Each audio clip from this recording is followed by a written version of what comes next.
16절에서 18절의 말씀입니다. 이스라엘아, 여호와를 의지하라. 그는 너희의 도움이시요 너희의 방패시로다. 아론의 집이여, 여호와를 의지하라. 그는 너희의 도움이시요 너희의 방패시로다. 여호와를 경외하는 자들아, 너희는 여호와를 의지하여라. 그는 너희의 도움이시요 너희의 방패시로다.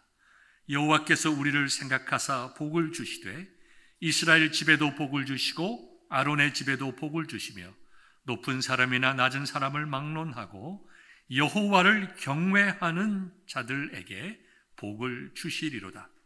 여호와께서 너희를 곧 너희와 너희 자손을 더욱 번창하게 하시기를 원하노라. 너희는 천지를 지으신 여호와께 복을 받은 자로다. 하늘은 여호와의 하늘이라도 땅은 사람에게 주셨도다. 죽은 자들은 여호와를 찬양하지 못하나니 적막한 데로 내려가는 자들은 아무도 찬양하지 못하리로다. 우리는 이제부터 영원까지 여호와를 송축하리로다. 할렐루야. 하나님의 말씀입니다. 아멘. 오늘 날씨가 참 좋습니다. 얼마나 좋은지, 정말 하늘이 높고 또 이게 참 모든 열매들이 모든 나무들이 열매를 맺는 그와 같은 아름다운 때가 아닌가 싶습니다. 특별히 이렇게 좋을 때에는 우리가 하나님께 예배드리기 참 좋은 조건이고 하나님의 말씀 읽기에 좋은 시절이고 또 우리가 모여서 기도할 때 하기에 매우 좋은 그런 계절입니다. 우리에게 이렇게 좋은 날씨를 주시고 계절을 주신 하나님께 감사하면서 허비하지 아니하고 우리 영적으로 살찌는 복된 가을 될 수 있기를 주님의 이름으로 축원합니다. 어떤 한 마을에 가뭄이 몹시 심하게 들었습니다. 논바닥만 쩍쩍 갈라질 뿐만 아니라 시냇가의 시냇물도 다 마르고 말았습니다. 참으로 이상한 것은 시냇가 옆에 있는 나무들까지 다 말라 죽게 되었는데 어느 정도 한참 떨어진 그 언덕 위의 나무는 도리어 마르지 않고 싱싱했습니다. 사람들이 이게 어떤 일인가, 어떻게 된 일이기에 이와 같은 기이한 현상이 있는가 이렇게 알아봤더니 언덕 위에 있는 그 나무는 언덕 위에 있기 때문에 수분을 찾기 위해서 그 뿌리가 깊이 또 넓게 퍼지게 되었습니다. 그래서 이 가뭄에도 견딜 수 있게 되었지만 시냇가 옆에 있는 나무는 가뭄이 아닐 때는 참 좋았지만 가뭄이 찾아오니까 미처 뿌리를 깊게 내리지 못한 상태에서 말라 죽고 말았다. 제가 어느 그 연구 결과를 실은 그 아티클을 보니까, 논문을 보니까요, 그 연구자들이 알아보니까 그 테임즈강에서 몇백 미터 떨어져 있는 나무의 뿌리가 테임즈강까지 이르렀다. 그만큼 나무가 물을 찾기 위해서 멀리 몇백 미터까지 뿌리를 내렸다는 사실을 우리가 알게 됩니다. 우리 조선시대에 용비어천가가 있습니다. 불이 깊은 남간 바람에 아니 밀새 꽃 좋고 여름 하나니. 우리 고등학교 때 다 외웠잖아요. 뿌리가 깊은 나무는 가뭄이 들어도 바람이 불어도 그죠? 흔들리지 아니하고 좋은 꽃을 맺고 열매를 많이 맺는다. 참 귀한 말이죠. 여러분, 그렇습니다. 우리 인생이 마찬가지라는 것이죠. 우리가 평상시에 또 어려움이 있다 하더라도 믿음의 뿌리를 내리고 신앙의 깊은 뿌리가 있는 사람들은 어떤 어려움이나 환난이나 시험이 와도 흔들리지 않습니다. 그러나 신앙의 뿌리가 약한 분들은, 어설프게 신앙생활 하시는 분들은 작은 어려움이 와도 시험 들고 포기하고 주저앉게 됩니다. 그래서 무엇보다도 우리가 언제든지 항상 초지일관하게 신앙생활을 꾸준히 하는 것이 매우 중요합니다. 평상시에 신앙생활을 잘 해야 된다는 것이죠. 예배에 빠지지 아니하고 교회에서 있는 모든 교육, 훈련이 있을 때에 열심을 내어 참석하고 때로는 우리가 봉사활동이 있다고 하면 힘을 내어 봉사하고, 지혜로운 열처녀처럼 믿음의 생활을, 경건의 훈련을 잘 받아가면 인생의 어려움이 겹치더라도 우리가 그것을 잘 극복할 수 있게 되는 것입니다. 아마도 우리 교회 성도들에게 말하는 칭찬의 말이 아닌가 생각합니다. 사랑하는 교우 여러분, 믿음의 생활이라고 하는 것은 하나님을 붙잡고 가는 생활입니다. 믿음이라고 하는 것은 하나님을 신뢰하고 하나님을 의지하는 것이기 때문입니다. 우리가 살아가면서 얼마나 하나님을 신뢰하고 의지하느냐에 따라서 우리의 인생의 결과가 매우 달라집니다. 그래서 우리 주님께서도 믿음을 강조하고 하나님을 의지하고 환경이나 세상의 조건을 보지 말고 하나님께 소망을 두고 믿음을 가지고 살 것을 여러 군데에 말씀을 하셨습니다. 요한복음 11장을 보면 죽은 나사로를 살리는 장면이 나옵니다. 그때에 말씀하십니다. 내가 믿으면 하나님의 영광을 보리라. 귀신 들린 아들을 고치시는 예수님께서는 마가복음 9장의 말씀을 통해서 할 수 있거든이 무슨 말이냐, 믿는 자에게는 능치 못함이 없느니라, 능치 못한 일이 없느니라 말씀하셨어요. 마태복음 8장에 보면은 백부장의 하인을 고치시면서 내가 가서 고쳐주리라, 내 믿음대로 되리라 말씀하셨습니다. 사도 바울도 빌립보서 4장 13절에서 내게 능력 주시는 자 안에서 내가 모든 것을 뭐라고요? 할 수 있느니라.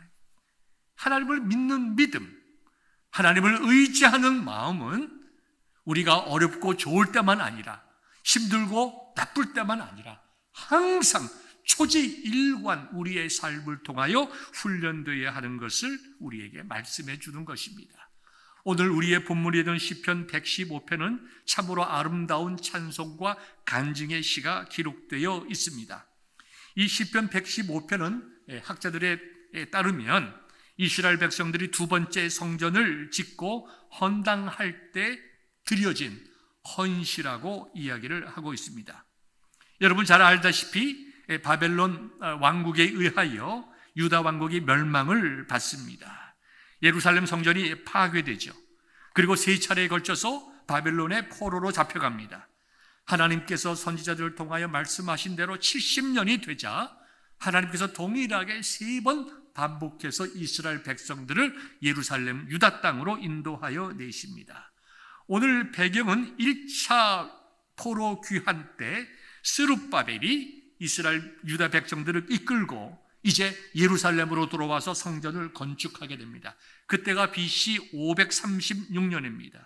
그러다가 여러 가지 어려움을 당합니다. 어려움을 당해서 16년 동안 성전 건축이 중단됩니다. 하나님께서 학개 선지자를 보내십니다. 스가랴 선지자를 보내주십니다. 특별히 학개 선지자를 통해서 이스라엘 백성들에게 강하게 도전을 줍니다. 성전이 이렇게 돼서 되겠느냐. 이스라엘 백성들을 다시 한번 힘을 주게 되어서 16년 동안 중단되었던 그 성전, 그 성전을 이제 완성하고 4년 만에 완성을 하고 그 완성된 성전을 하나님께 올려드리는 그 찬송과 감사의 시가 되는 것입니다. 그래서 우리는 이 2차 성전을 이제 우리가 스룹바벨 성전이라고 부르게 되는데요. 우리가 이것을 보면 그 성전 공사를 해 나가다가 왜 16년 동안이나 스탑을 하나? 여러 가지 이유가 있을 수 있죠. 우리가 지금 먹고 살아야 되는데 어떻게 이걸 할 수가 있느냐? 포로 땅에서 귀환하여 와요 보니까 자기의 재산이 있는 것도 아니고 터전이 있는 것도 아니고 우리가 먼저 우리 살 길을 좀 먼저 마련해 놓고 하나님의 일을 해야 될 것 아닌가? 우리가 지금 성전 건축할 때냐? 우리가 지금은 우리가 삶의 기틀을 잡아야 될 때가 아니냐? 그래야 뭐 성전도 짓고 말고 할 것 아니냐? 사람들이 불평이 일어나기 시작했습니다. 방해하는 사람들이 있었습니다. 특별히 사마리아 사람들이 크게 그들을 방해했습니다. 지금은 성전을 지을 때가 아니구나. 모든 것이 좀 평안해지고 내 삶에 좀 뿌리도 좀 내리고 그 다음에 해도 괜찮겠다. 그래서 16년 동안 성전 건축이 스탑되어 있었던 것입니다. 아마 지금 우리가 이렇게 보면 왜 사람들이 그랬을까? 하던 거를 좀 열심을 내서 맞아 착 해버리면 되지. 참 믿음이 없는 사람들이구나. 여러분, 그렇지 않습니다. 그분들의 마음을 우리가 좀 이해해야 돼요. 우리 역시 동일한 사람들이기 때문입니다. 그래서 그 공사를 중단한 유대인들을 비판하기에 앞서서 우리 역시 동일한 연약한 사람들, 하나님의 은혜가 없으면 살아갈 수 없는 사람들, 하나님의 도우심이 없으면 살아갈 수 없는 사람들을 인정하는 것이 매우 중요합니다. 저도 유학 초기를 지금부터 한 7년 전 이야기인데요. 유학을 미국에 오게 될 때에 얼마나 꿈이 많았겠습니까? 내가 빨리 공학 박사 학위를 받고 이제 아버지의 고향인 북한을 선교하기 위해서 내가 연변에 가서 신학교를 일반 기술학교를 세우고 내가 거기서 내가 선교사로서 일을 할 것이다. 뭐 소명, 사명, 여러 가지 선교, 그런 것에 대해서 정말 충만한 마음으로 유학을 왔습니다. 4월 16일 봄에 유학을 왔는데요. 공부를 시작하기 전에 여름방학 동안 아르바이트를 했습니다. 아르바이트를 했는데 제가 아르바이트 했던 식당이 코리아나라는 식당이에요. 거기서 제가 접시 닦는 일을 했습니다. 접시를 닦았지만 부끄럽지 않았어요. 야, 내가 남들이 말하는 정말 미국 유학 가서 접시를 다 닦아보는구나. 기념사진도 막 찍고 그랬습니다. 접시도 닦고 버스보이도 하고, 제가 저한테는 그 웨터 자격을 안 주더라고요. 영어를 잘못해서 그런지.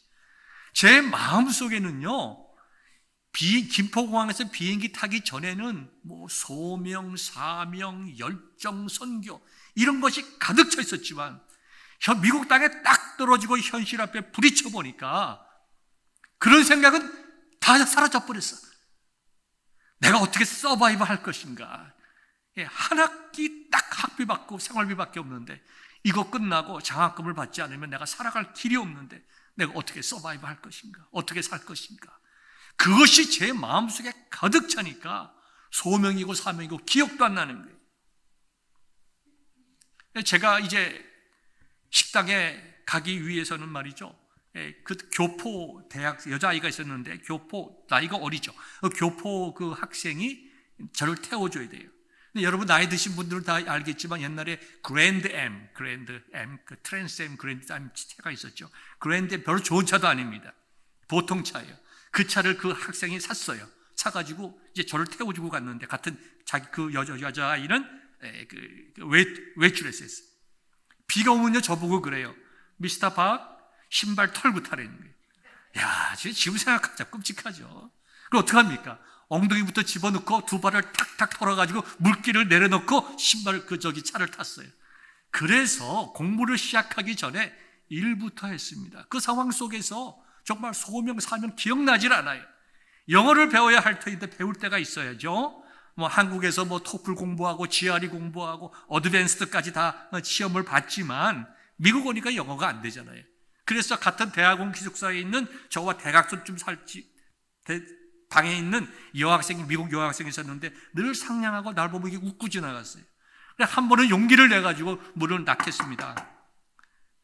아주 연습을 많이 영어로 얘기를 했죠. 당연히 같이 영화 보러 가자 주말에. 그랬더니 날 딱 보더니 No way 그러더라고요. 이 No way란 말이 무슨 말인지 알 수가 있어야죠. 지금 같으면 인터넷 들어가서 No way가 무슨 말인가 알아보겠지만 영어 사전에 그 No way란 말을 찾을 수가 없어요. No란 말에도 없고 Way란 말에도 없는 거예요. 할 수 없이 제가 내려가서 맥도날드에 가보니 어떤 흑인 할아버지가 커피를 마시고 있어요. 물어봤습니다. 노웨이가 무슨 뜻이냐 그랬더니 저보고 상황을 설명해 보래요. 상황을 설명해 보래. 얘기를 했더니 네가 다른 여자친구를 찾는 게 좋겠다. 저한테 그렇게 얘기를 하더라고요. 여러분, 그 상황 속에서 내가 서바이브 하는 게 중요한 것이지 하나님의 일은 그 다음이에요. 제가 이 긴 이야기를 왜 하냐 하면 이스라엘 민족들이 큰 은혜와 찬송과 기쁨과 하나님의 일을 감당하겠다는 열망으로 유대 땅 고향으로 돌아왔지만 그들이 어려움을 당하자 주저앉고 16년 동안 하나님의 일을 못했다고 하는 것을 우리가 쉽게 생각하면 안 된다. 그들 비난하면 안 된다. 잘한 일은 아니지만 저와 여러분 역시 인생을 살아가면서 큰 소리 칠 것이 하나도 없어요. 우리 말에 이런 말이 있잖아요. 자식 자랑하지 마라. 남의 자식 욕하지 마라. 자식 가지지 않은 젊은 사람들은 그것이 무슨 말인지 모르겠지만 자자들 다 키워보면 그 말이 진리라는 것을 알게 됩니다. 그런데요, 하나님께서 우리와 동일한 정말 하나님의 일보다 먹고 사는 일이 바빴던 그들에게 하나님께서 귀한 하나님의 종을 보내주십니다. 학계 선지자를 보내주셔서 그들의 마음을 흔들어 주시고 깨우쳐 주세요. 좋은 영적 리더가 그들에게 나타나서 하나님의 말을 선포하자 얼마나 고맙습니까? 이분들이 다시 한번 용기를 내서 4년 만에 건축을 완성을 합니다. 그 후에 이렇게 시편 115편 3절의 말씀과 같이 이렇게 간증합니다. 우리 하나님께서, 즉 우리 하나님은 하늘에 계셔서 원하시는 모든 것을 행하셨나이다. 그렇게 놀라운 일을 하셨음에도 불구하고 그 하신 분이 하나님이라고 하는 것을 바른 신앙의 간증을 하였습니다. 사랑하는 성도 여러분, 저는 이와 같은 동일한 신앙의 고백이 동일한 마음과 성정으로 살아가는 우리들에게도 꼭 있기를 바랍니다.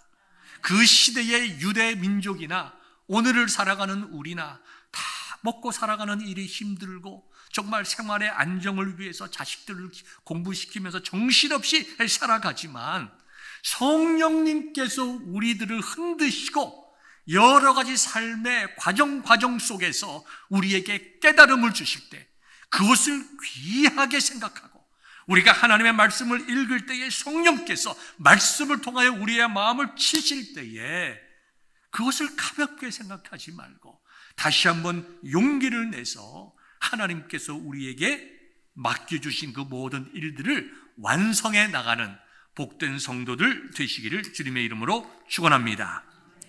이러한 성도들이 복받은 성도들이에요. 이러한 성도들, 정말 복받은 성도들입니다.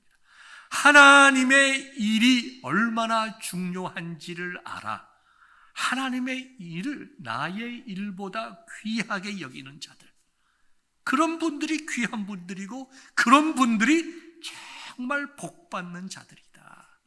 하나님의 일보다 우리의 일, 우리의 사명보다 먹고 사는 일, 영적인 것보다 이 땅의 일에 대해서 더 관심을 가지는 것 다 이해가 되고 우리도 그와 같이 살아가는 때가 많이 있지만 그것을 뛰어넘어서 하나님께 소망을 두고 하나님의 일이 얼마나 귀한 줄 알아 하나님의 일을 우선적으로 생각하고 살아가는 자들은 하나님께서 외면하지 아니하시고 은혜로 갚으시고 복을 주신다는 것이 오늘 이분들의 간증이에요.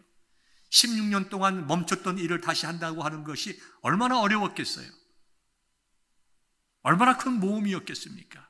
그러나 주의 종이 말씀을 통하여 그들의 심령을 흔들 때에 그들이 거기에 순종했다는 것입니다. 말씀을 듣고 그 말씀대로 행했다는 거예요. 살아냈다는 거예요. 그것이 복받는 것인데요. 오늘 여기 이제 우리 본문에 보면 삼중 축복을 말씀을 하고 있습니다. 제가 좀 9절부터 읽겠습니다. 이스라엘아 여호와를 의지하라. 그는 너희의 도움이시오 너희의 방패시로다. 여호와를 의지하란 말이 3번이 나옵니다. 10절 보니까 아론의 집이여 여호와를 의지하라. 그는 너희의 도움이시오 너희의 방패시로다. 여호와를 경외하는 자들아 너희는 여호와를 의지하여라. 그는 너희의 도움이시오 너희의 방패시로다. 여호와를 의지하라. 여호와를 의지하라. 여호와를 의지하라. 3번 말씀하세요. 무슨 말일까요? 너희들에게 주신 그 하나님의 말씀을 붙잡으려는 거예요. 너희의 상황, 너희들의 계획, 너희 앞에 있는 어려움에 압도당하지 말고 소망을 하나님께 두고 하나님만이 나의 힘이시오 하나님만이 나의 피난처시오 하나님만이 나의 방패심을 알고 그 하나님을 붙잡으려는 거예요. 그러면 그러면 하나님께서 복을 주신다. 왜 우리가 하나님을 의지하느냐? 너 하나님만이 우리의 도움이시오 방패시로다. 하나님만이 우리의 도움이시오 방패시로다. 하나님만이 우리의 도움이시오 방패시로다. 동일하게 3번 말씀을 해 주십니다. 그리고 이렇게 하나님을 의지하는 자들에게 복을 주시는데요. 어떻게 말씀하십니까? 여호와께서 우리를 생각하사, 그죠? 생각하사 우리를 보고 우리를 의지하는 것을 보시고, 참, 이 자녀들이, 내 백성이 여러 가지 상황을 볼 때에, 여러 가지 현실적인 것을 볼 때에 어렵고 힘든 일이 많이 있지만 그래도 내 자녀들이 나를 의지하고 믿음으로 살려 하는구나. 하나님께서 보시고 기억해 주시는 거예요. 그래서 그들에게 복을 주시는데 뭐라고 말씀하셨습니까? 12절에 이스라엘 집에도 복을 주시고 아론의 집에도 복을 주시고 높은 사람이나 낮은 사람을 막론하고 여호와를 경외하는 자에게, 여호와를 경외한다, 여호와를 의지한다, 여호와를 신뢰한다, 같은 의미로 사용하고 있는 것이죠. 경외하는 자들에게 복을 주시리로다. 어떻게 복을 주십니까? 너희를, 곧 너희와 너희 자손을 더욱 번창하게 하신다. 하나님께서 번창하게 하신다고 하는 것은 복의 하나의 상징입니다. 하나님께서 보시기에 우리에게 필요한 모든 것들을 채워주신다. 우리뿐만 아니라 우리들의 자녀들과 자손들에게 모든 필요한 것을 채워주시고 하나님의 일을 감당케 하시는 은혜와 복을 주신다는 것입니다. 사랑하는 성도 여러분, 저와 여러분들은 정말 복받는 인생 되기를 바랍니다. 우리가 예수님 믿고 하나님의 자녀가 되고 신앙생활을 한다고 하면 복된 인생 살아야 되지 않겠습니까? 하나님께서 나와 함께 하시고 나에게 복을 주시고 내 자녀들에게 복을 주시고 우리 가문에 복을 주시고 그와 같은 인생 살아야 되지 않겠어요? 그 복이 무슨 복입니까? 하나님 잘 믿는 복입니다. 하나님 잘 믿는 복. 하나님의 나라와 의를 위하여 살아가는 복입니다. 우리들의 자녀들이 살아갈 때에 우리들이 자녀들이 돈을 많이 벌고 뭐가 되고 유명한 사람이 되고 큰 집에 살고 좋은 차 살고 부모로서 마음이 편하죠. 가난하게 사는 것보다. 여러분, 그러나 그것이 우리의 자랑이 되면 안 됩니다. 내 자녀들이 이 땅을 살아나가면서 돈을 많이 벌던 적게 벌던 공부를 많이 했건 적게 많이 했건 영원한 것이 무엇인지 깨달아서 그 영원한 것을 추구하고 살아가는 것을 보고 기뻐하며 감사하며 하나님을 찬양하며 자랑하면 그런 것을 자랑할 줄 알아야 돼요. 그게 복입니다. 그렇지 않습니까? 왜 아멘 소리가 작아요? 제가 여러분들에게 여러분 자녀들이 돈 많이 벌고 좋은데 시집갔어요. 아멘 소리가 훨씬 크게 났을 거예요. 이게 우리의 문제다. 이게 우리의 현실이고 우리의 양심 민낯입니다. 그러다 오늘 말씀을 통해서 우리의 생각이 바뀌어지기를 원합니다. 우리의 자녀들이요 영원한 것을 사랑할 줄 알아야 돼요. 그리고 우리가 거기에 좋은 모범을 보이는 부모들이 되어야 됩니다. 그렇죠? 하나님의 나라, 하나님의 의로움, 복음을 위하여 선교하고 전도하는 일에 부모가 열심을 내면 오늘 우리 자녀들이 그것의 의미를 잘 모르지만 조금씩 내 부모가 왜 기도했는가, 자기들도 어려울 때 기도할 줄 알고요, 우리가 비가 오나 눈이 오나 정말 나가서 기도하고 하나님께 예배드리는 모습을 자녀들이 보면 언젠가 우리의 자녀들이 그와 같이 된다는 것입니다. 왜냐하면 부모의 기도는 헛된 법이 없어요. 자녀를 위한 기도 하나님께서 들어주십니다. 우리가 열심히 전도하고 열심히 선교하고 주님의 몸된 교회를 위해서 봉사하는 것, 우리의 자녀들이 보고 다른 인생길 가는 거예요. 자, 하나님을 의지하는 자, 하나님을 신뢰하는 자들에게 복을 주시는데요, 오늘 본문을 보면 3가지 복을 말씀하고 있습니다. 첫 번째, 하나님은 우리를 보호해 주시는 보호의 복을 주십니다. 도움과 방패라고 말씀하셨어요. 하나님을, 여호와를 의지하라. 하나님은 너희의 도움이시오 너희의 방패이시로다. 도움이란 말은 하나님의 도우심을 알고 있습니다. 방패란 말이 나옵니다. 방패란 말은요, 창세기 15장에 처음으로 쓰여집니다. 이 아브라함이 이제 멜기세덱을 만납니다. 그죠? 멜기세덱을 만난 다음에 그러니까 아브라함의 조카 롯을 구하고 이제 돌아오던 중에 멜기세덱, 하나님의 높으신 하나님의 제사장을 만납니다. 예수님을 우리가 이제 예표하고 있죠. 근데 아브라함에게 그 멜기세덱이 축복합니다. 어떻게 축복하냐면, 천지의 주제이시오 지극히 높으신 하나님이여, 아브라함의 복을 주옵소서. 복을 주옵소서. 복을 내리는데요, 15장 1절에 보면 그 후에 하나님께서 나타나서 아브라함에게 말씀하십니다. 아브라함아, 두려워하지 말라. 나는 내 방패요 너의 지극히 큰 상급이니라. 여기 하나님께서 우리를 향하여 나는 너희의 방패라는 말이 처음으로 나옵니다. 내가 너의 방패가 되어줄 것이다. 내가 너의 상급이 되어줄 것이다. 방패와 상급이라는 것이 서로 같이 나옵니다.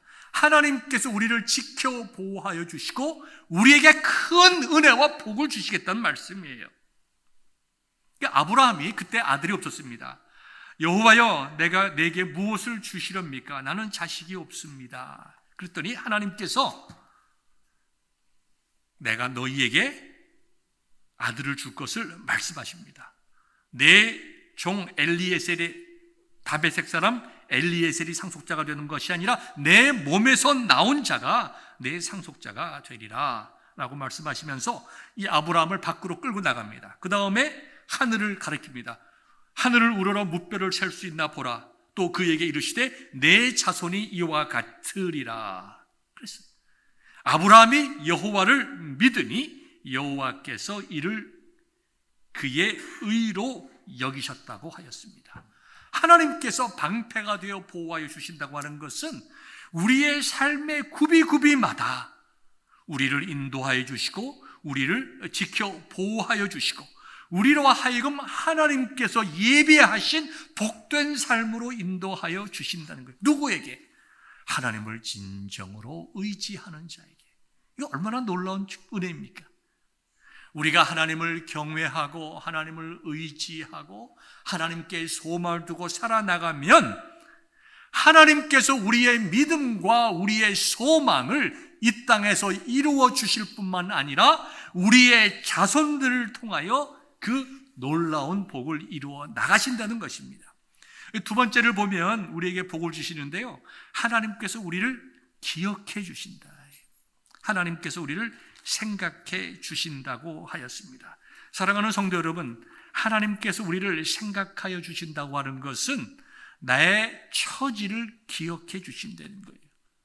내 삶의 무거운 짐이 무엇인지 아시고 내 원통함과 괴로움을 하나님께서 기억하시고 불쌍히 여겨 주신다는 거예요. 얼마나 중요한 말씀인지 모릅니다. 저희들이 자녀를 기르면서 우리가 얼마나 자녀들을 위하여 기도합니까? 그죠? 부모가 되지 않으면 부모의 마음을 모른다고 할 정도로 자녀들을 기도하죠. 위해서 기도하죠. 자녀들도 부모를 많이 염려하고 걱정합니다. 저희에게 자녀가 3명 있는데 큰 딸이 부모를 제일 많이 생각하고 마음을 많이 써요. 여러 가지 일로 마음을 많이 쓰고 엄마가 나중에 엄마 아버지가 어디서 살든지 어머니 아버지 옆에서 끝까지 돌보겠다고 얘기를 하고 어머니 아버지가 한국을 나가면 우리도 한국 나가서 살면서 어머니 아버지 옆에서 살겠다. 참 마음이 고맙죠. 고맙죠. 이 자식이 부모를 향한 효성이 참 좋고 귀한 것입니다. 그러나 우리가 거기에 감동을 받는다 하더라도 아무리 자녀가 부모를 위하여 사랑하는 마음이 크다 하더라도 부모가 자녀를 향한 마음만큼 크겠습니까? 여러분, 이거 우리가 비즈니스로 말하면 정말 큰 이익이 있는 비즈니스입니다.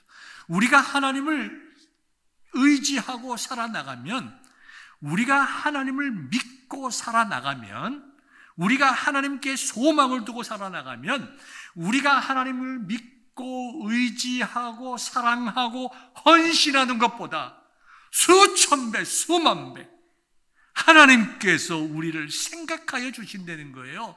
이와 같은 장사가 어디 있습니까? 이와 같은 비즈니스가 어디 있어요? 여러분 포기하시겠습니까? 여러분이 비즈니스 한다고 생각해 보십시오. 2배만 남아도 요즘에 정말 좋은 비즈니스죠. 10배 남는다고 생각해 보십시오. 잠 안 자고 비즈니스 할 겁니다. 100배 남는다고 생각해 보십시오. 어디 가서 물건을 못 가져오겠어요? 땅끝까지라도 가죠.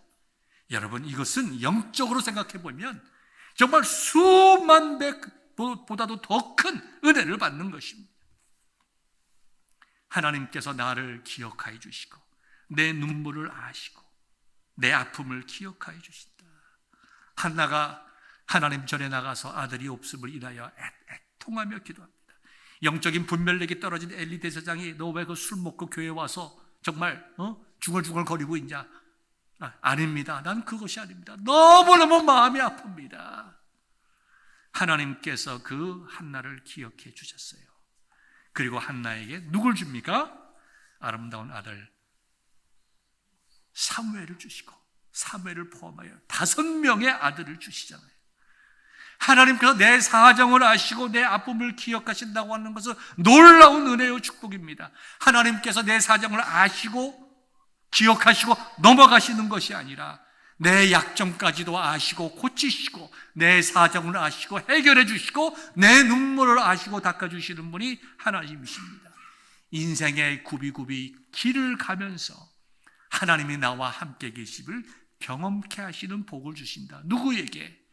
하나님만을 의지하는 자들에게. 이 세 번째는 하나님께서 번창케 하는 복을 주신다. 여기 나와 있습니다. 여호와께서 너희를 곧 너희와 너희 자손을 더욱 번창하게 하시기를 원하노라. 인생 승리케 해주신다는 거예요. 인생 승리케. 하나님께서 우리를 지키시고 보호해 주시고 인생의 굽이굽이마다 나를 기억하시고 생각하시고 내 슬픔을 위로하시고 내 아픔을 고쳐주시고 궁극적으로 나와 내 자손들에게 큰 복을 주시겠다고 말씀을 하셨습니다. 사랑하는 여러분, 저와 여러분들은 이러한 하나님의 복의 자리에 이른 자들입니다. 15절에 뭐라고 말씀하셨습니까? 너희는 천지를 지으신 여호와께 복을 받은 자로다. 죽은 자들은 하나님 찬양하지 못해요. 그러나 하나님께서는 저와 여러분들에게 아직까지 하나님을 의지하고 하나님을 의지하는 자들이 누리는 복을 찬양할 수 있는 기회를 주었습니다. 이스라엘 백성들이, 유대 백성들이 바벨론에서부터 70년 만에 귀환해서 여러 가지 어려움 속에서 16년 동안 멈춰섰던 공사를 마치고 하나님께서 하셨다. 하나님께서 하셨다. 그와 같이 간증하며 찬송하며 여러분 여호와를 의지하십시오. 하나님께서 이루셨습니다. 하나님이 도우셨습니다. 하나님이 그 모든 어려움을 우리를 지켜주셨습니다. 하나님을 경외하는 자들 하나님께서 보호하여 주십니다.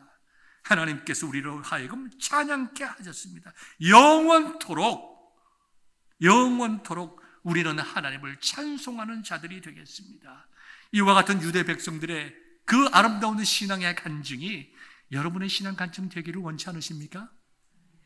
여러분의 자녀들이 이런 삶을 살기를 원치 않으십니까?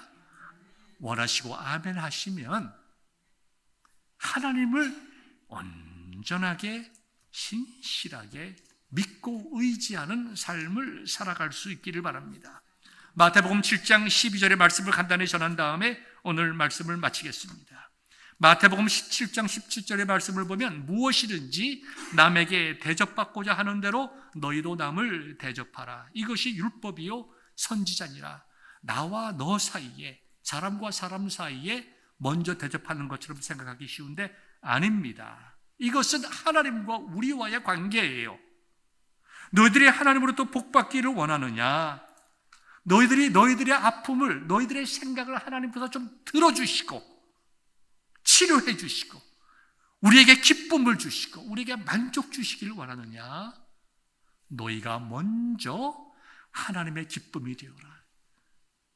너희들이 원하는 것을 요구하는 것도 중요하지만 하나님께서 너에게 원하시는 것이 무엇이냐 그것을 깨닫고 먼저 준비하여라. 그렇게 하라는 거예요. 바로 이 말씀 하시기 전에 너희가 악한 자라도 좋은 것으로 자식에게 줄 알거든 하물며 하늘에 계신 너희 아버지께서 구하는 자들에게 좋은 것으로 주시지 않겠느냐. 율법이요 선지자라고 말씀하시므로 성경 전체의 말씀이 뭐예요? 너희가 하나님께 받고자 하는 대로 너희가 먼저 하나님께서 원하시는 일이 무엇인지 깨달아 믿음으로 하나님 의지함으로 해나가라. 그것이 하나님을 사랑하는 것이고 나라와 민족을 사랑하는 것이고 내 자녀와 이웃을 사랑하는 것이다. 하나님께서 그렇게 말씀하시고 이러한 삶이야말로 정말로 복된 삶인 것을 우리가 깨닫고 우리가 정말 하나님 앞에서 정말 믿음으로 살아나가는 저와 여러분 되시기를 우리 주님의 이름으로 축원합니다.